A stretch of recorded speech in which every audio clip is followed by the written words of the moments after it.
This is Andrew Carothers-Liske with PipeYourDreams.com.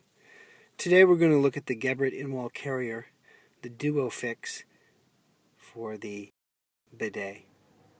There are a few little tips I'm going to give you to make your installation go more easily and make it turn out really well at the end when you do your finish install. Also have a bidet, European style, that we're going to install in this house here in San Francisco.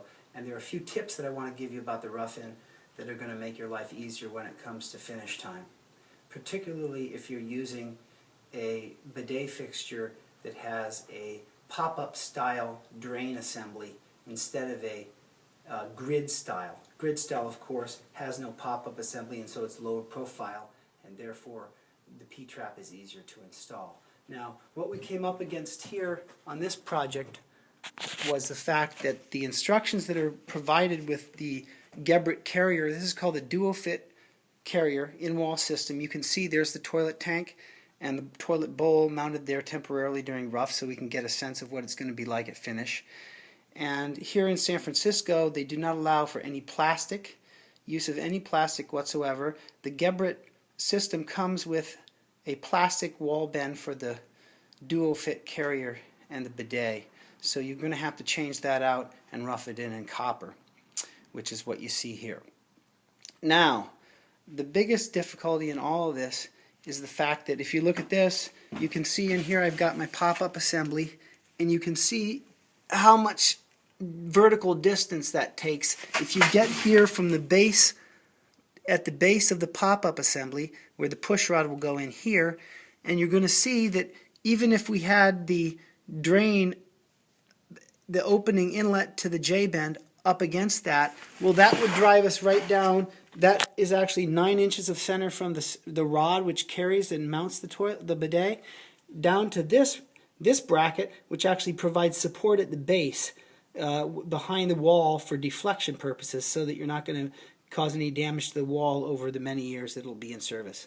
And of course, the instructions that come with this are minimal. For instance, you get yourself little pictographs like this with no printing whatsoever, and that's what the entire installation, as though you were putting together a low-end cabinet system. Their booklet has no verbiage. And I talked to the technical service people at Geberit, and this is not really something that they're all that familiar with either. So that's why I'm making this video.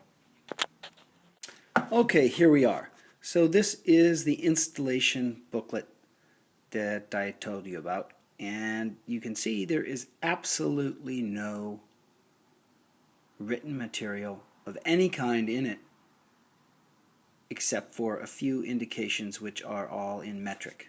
So that's not helpful. Well, actually I take that back, because if you actually go to the front, it says installation, Geberit, and of course know-how installed. But if you don't know how, it's going to be hard to get it installed correctly. And another interesting thing about this, you look through the entire booklet and it has no contact information, no technical service, phone number, or contact information of any kind. So definitely you're on your own, and if you're just going to fly by the seat of the pants, you might end up with trouble when it comes to be finish time. All right, now let's get back to the particulars of this installation, because it is a little bit tricky, and fortunately I had everything on hand to do what we needed to do. Now, you'll notice right away that the device comes with a bracket like this. Of course, I've removed it because these are supposed to be the carriers for some drop ears, but they're set up for European, British thread, and they're not going to do you much good. And of course, it's also in the way, because if you have to do a side outlet installation like I had to, if you see the back side of the bracket, the long slot there, that bracket, I actually had to take that and grind it off over here. You can see where I've ground it off, because of course there would be no clearance and there would be some interference issues depending on the height. You can see I drilled this hole initially, and then I had to backtrack because I did not realize that I had to lower this dramatically, until of course I put the assembly of my fixture together, which is the Axor Ceterio, and this is the fixture that's going to go on this bidet. You see it has a nozzle that's adjustable and wobbles around, and that's the fixture for the bidet, single lever. All right, so what's driving this, of course, is the push rod issue, and that's going to lower the entire drain assembly to the point where it would bullseye directly on. You can see here we've got 9 inches between the center of that anti-deflection bracket and my mounting rods. And you go over to the bidet and you measure from the center line of the mounting holes to the bottom, and lo and behold, it's 9 inches. So this is not set up to be able to mount it easily if you're not using a grid drain, if you're using the type of fixture that has a push rod pop-up assembly. And that's what was causing all the trouble for me here. Hence, I had to rethink everything and adjust it accordingly. And by the time I get this all set and done, I'm going to end up with about 1/2 inch of clearance, as I said, between the bottom of the J-bend right here and my finished floor surface. So it's possible, it's tight, it's going to work out, and I hope this was helpful for you. If you have any further questions, again, you can get a hold of us online at www.pipeyourdreams.com. That's PIPEYOURDREAMS.com.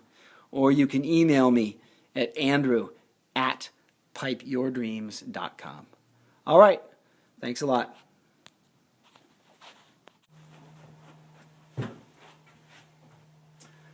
Okay, so we've got the bidet roughed in. I'm going to show you the way it ended up, and thanks for watching. I hope this has been helpful. You can reach us at www.pipeyourdreams.com. That's PIPEYOURDREAMS.com. Or you can email me at andrew@pipeyourdreams.com. Now, if we take a quick look at what we've got here, you can see I've just got this dropped in place. There's the toilet, there's the bidet, and you can see that with the drain inlet below, we're going to have plenty of clearance. We'll cut that tailpiece down about 1 inch, and that'll bring us up to center of the drain. And you can see I also have, I've got 1 inch now. The floor is going to come up 1 inch with mortar bed and tile. So I'm going to be right there bullseyed with about 1/2 inch to 3/4 inch of clearance off the bottom of my J-bend to the finished floor surface. There you have it. Thanks.